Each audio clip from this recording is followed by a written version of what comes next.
And welcome to another Friday Fast Facts at the Ermatinger House. Our topic for today is actually going to be taking a first look at a new artifact in our museum that we just got donated this week. So first look literally means first look.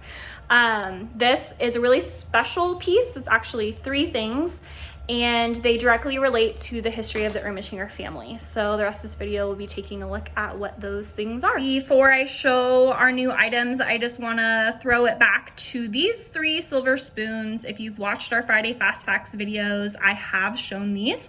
This is currently the only item, as well as a pie cutter, that we have on display in our museum that was actually owned by the Ermatinger family. If you look really closely on the ends of the spoons, you can see the initials FCE engraved on the ends for Francis and Catherine Ermatinger. So these would have been owned by the couple. So here's a close-up of those letters on the edge of the silver spoons. You can see the F on the left, a C in the middle, and an E on the right for Francis and Catherine Ermatinger. And then there's a couple more. So these here are actually the new artifacts. So we got three more silver spoons donated to our museum this week. And these ones are actually serving spoons. So for some perspective, I'm gonna hold up each of the spoons because I feel like these are just gigantic pieces of silver. Of course, they're serving spoons, so they're supposed to be bigger, but this just feels huge to me. So we got two spoons donated, like this one here.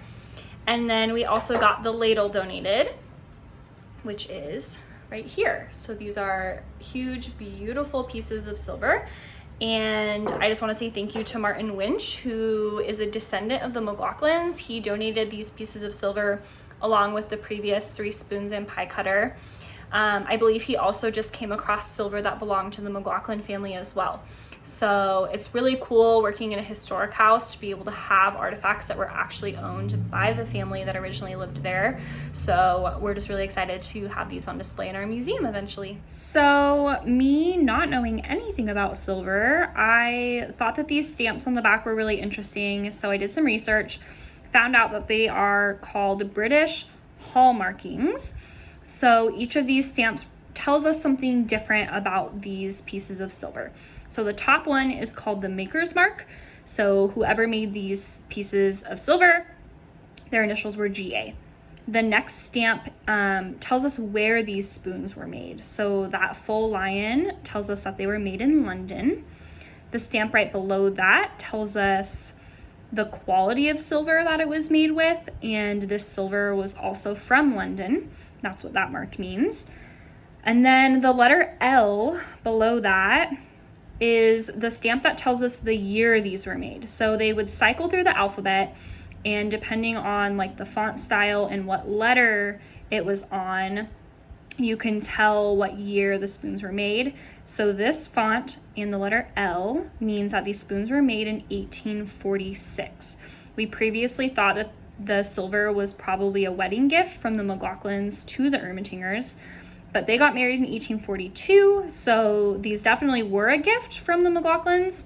They would have had the money and the means to have these made and shipped over from London, but I don't think it would have been for their wedding. And then the stamp right below that is called the duty mark. So it verifies that the duty has been paid on these spoons, which essentially is the tax on the spoons. So that concludes the video for today. My hope is that when we're back open, that you come to the Ermatinger House, go on a full tour with me, and at that point, my goal is to have these pieces of silver shadow boxed and added to our display case. So then we're just gonna have this really awesome collection of items that were actually owned by the Ermatingers. We have some other items in storage that were owned by them as well, but I'm gonna keep that a secret. So hopefully you guys come in and check all of that out once our display is finished and we open back up for the public.